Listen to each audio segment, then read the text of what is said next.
মহরমের 10 তারিখে কি গোটাইলেন রাব্বানা, হায়রে কি গোটাইলেন রাব্বানা।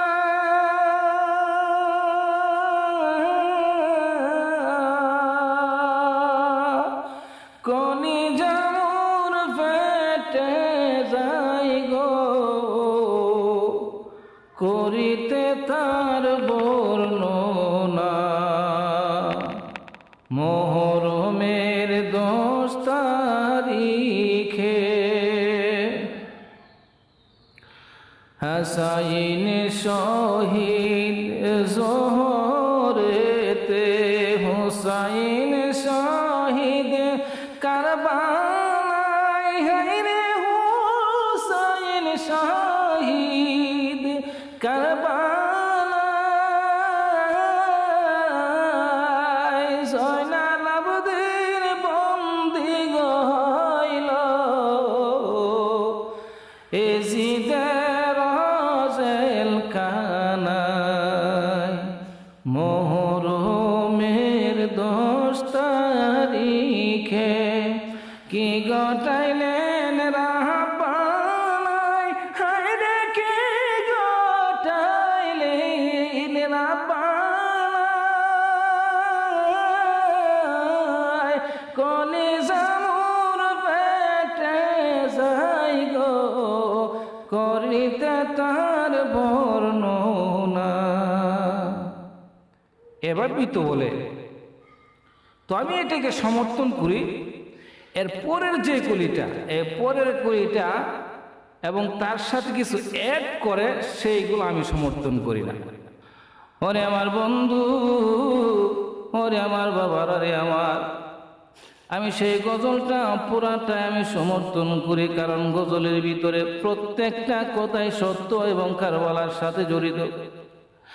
আমার নবীজির দুলাল, নবীজির কলিজার ধন একজন হযরত হাসান রাদিয়াল্লাহু তাআলা আনহু জোহরে শহীদ হয়েছে, আর একজন কারবালার ময়দানে ইয়াজিদের হাতে শহীদ হয়েছে। আমি বিশ্বাস করি, মহব্বত করি, কিন্তু সেই পরের কুলিটা আমি মহব্বত করি না, ভালোবাসি না। সেই পরের কুলিটা আমার কাছে কেমন যেন ভালো লাগে না, খারাপ লাগে। এর কারণ আছে, কারণ আমি বলবো। নবীজির বংশধর হযরত হাসান হুসাইন, তাদের কারবালার কথা শুনে যাদের ভিতরে অন্তরে, যাদের অন্তরে মায়া লাগে না, মহব্বত লাগে না, প্রেম ভালোবাসা আসে না, মনে করবেন গো তাদের ইমানের মধ্যে দুর্বলতা আছে, ইমানের মধ্যে বেমার আছে। আমি ভালোবাসি, আমি মহব্বত করি, তাই গজলটাকে, গজল প্রথম 2টা কুলি ভালোবাসি, এর পরের কুলিটা আমি ভালোবাসি না। এরপরের কুলিটা জানেন কি? প্রথম কুলি হলো মহরমের 10 তারিখে যে ঘটনা ঘটেছে, সেই ঘটনা শুনলে কলিজায় আগুন ধরে, আগুন লাগার এই কথা যদি মুসলমান হন। হযরত হাসান শহীদ হয়েছে বিষ পান করে, হযরত হুসাইনকে শহীদ করেছে কারবালার ময়দানে চক্রান্ত করে। এটাও সত্য, কিন্তু পরের কুলিটাতে বলা হয় মাওলারি জিহরে লাহারি আর লারি সখিনা, হায়রে লারি সখিনা। এক গরে 3 জন গোলারি, খালি সোনার মদিনা। আমি সেই কুলিটা পছন্দ করি না, সেই কুলিটা আমি ভালো মনে করি না, ভালোভাবে নিতে পারি না। এ পৃথিবীর মানুষ,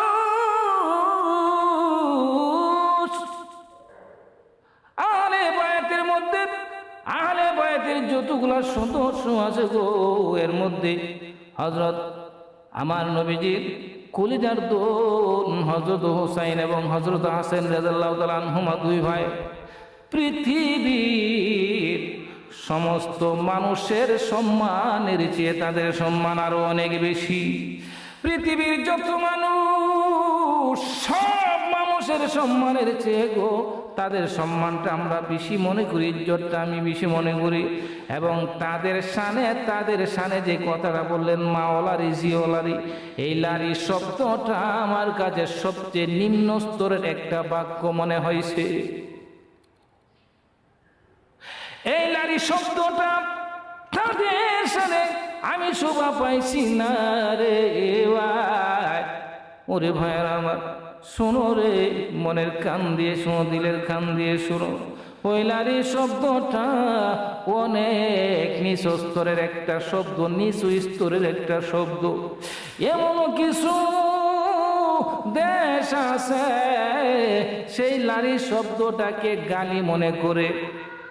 এমন দেশ আছে গো, যদি লারি বলেন তাইলে গালি মনে করবে, মনে কষ্ট নেবে, দুঃখ নেবে। এই শব্দটার অর্থর দিক দিয়েও যদিও শব্দটা সত্য, যদিও কথাটা সত্য, যদিও সেই বাক্যটা সত্য, কিন্তু সেই বাক্যটা এত নিচু স্তরের, সেই আহলে বায়াতের সাথে সেই বাক্যটা মানায় না। আরো উঁচু স্তরের কোন বাক্য যদি হইতো তাইলে আমার মনে প্রাণে ভালোবাসা, যদি বিন্দু পরিমাণ ভালোবাসে তাকে গো, সেই বাক্যটা তাদের সাথে লাগাইলে কেউ পছন্দ করবে না। ভাই আমার, শাদি করা এটাও তো একটা শব্দ, বিবাহ করা এটাও তো একটা শব্দ, যদি বলি হাঙ্গা করা এটাও একটা শব্দ। যদিও তিনটা শব্দের মধ্যে তিনটা শব্দের অর্থ এক রে ভাই, কিন্তু শোনার দিক দিয়ে, বোঝার দিক দিয়ে, শোনার দিক দিয়ে তিনটা শব্দের মধ্যে আসমান জমিন পার্থক্য। কেউ কাউকে বলতে পারবেন না যে তোমার মেয়েকে হাঙ্গা দিছ, তোমার মেয়েকে বিবাহ দিছ, শাদী দিছ, বলতে পারবা।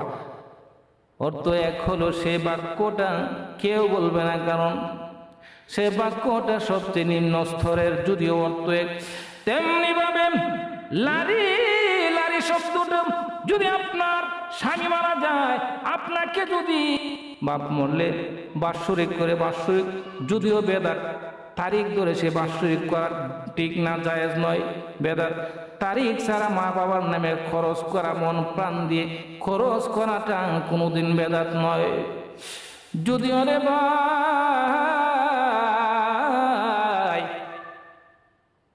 প্রতি বৎসরে যদি সে বাবার নামে খরচ করে, আর এই বৎসরে আমাদেরকে দাওয়াত করে, আমরা যদি তার বাড়িতে যাইয়া দাওয়াত খাইতে গিয়া তার মাকে বলি তুমি লারি লারি লারি লারি, একটা ভাষা বারবার বলি, তার ভিতরে কষ্ট যাবে, দুঃখ যাবে।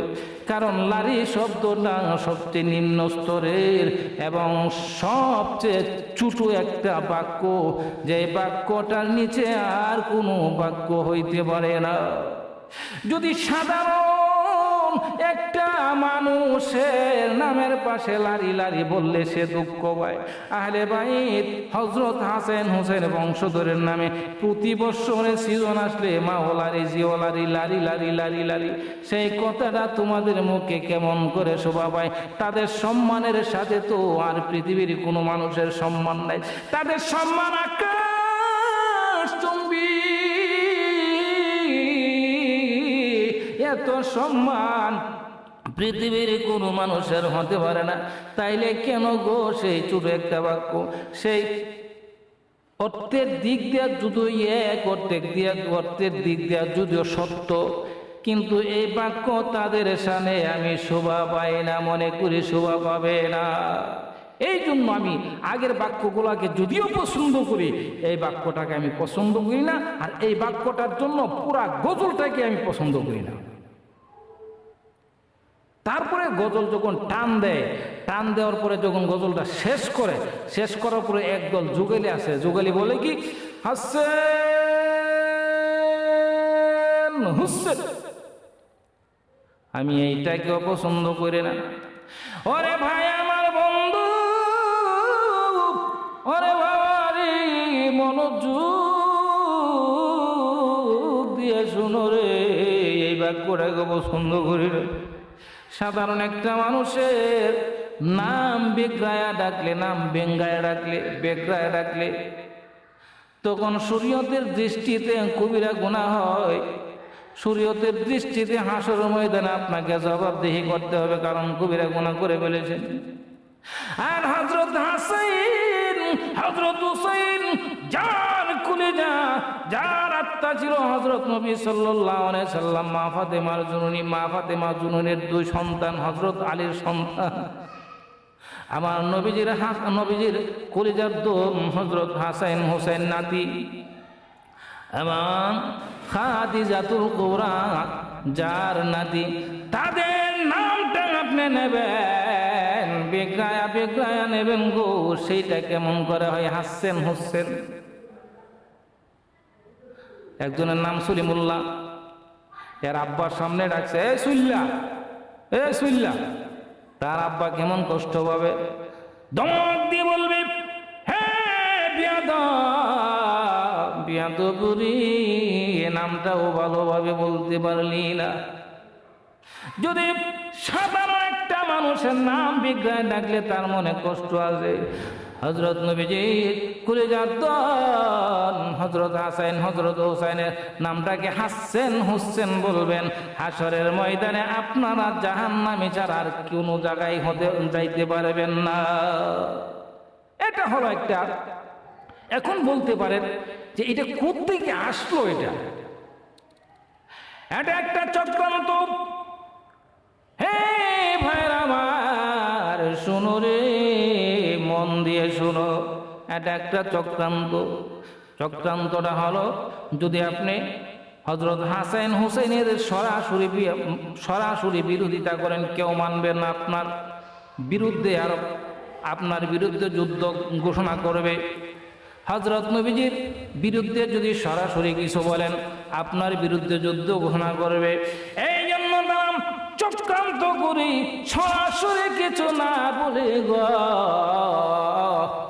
ওই হযরত হাসান এবং নবীজির শানের সাথে, বালকতার সাথে একটু কথা ঘুরাইয়া পেছাইয়া লাগাইয়া দিছে, যেন বুঝতেও না পারে গো, ভালোটার সাথে খারাপটা যেন বুঝতেও না পারে। সেইটা ভালো মনে করে, নেক মনে করে তারা এটা করতে শুরু করবে। আর যতদিন পর্যন্ত সেইটা করিয়া কবরে যাইবে, সে ভালো করলেও সে ভালো মনে করে করবে, কিন্তু সেইটা আসলে খারাপ, সেইটা করেও সে কোনোদিন সফল পাবে না, জাহান্নামে চলে যাবে। এটা একটা চক্রান্ত। ভালো জিনিসের সাথে ছোট্ট করে একটু পরিবর্তন করে ঢুকাই দিছে। এটা হলো ইহুদি খ্রিস্টানদের একটা চক্রান্ত। এই চক্রান্ত করবেন না, খুব ভালোভাবে চিন্তা করে কথাগুলা বলবেন, কালামগুলা বলবেন, ওয়াজগুলা করবেন। আর আশরার সময় যখন আসে, মুহররম আসে, তো বেদাতের তো অভাবই নাই। ভালো কাজের ভিতরে হাজার হাজার বেদাত ঢুকে গেছে, তারা নেক মনে করে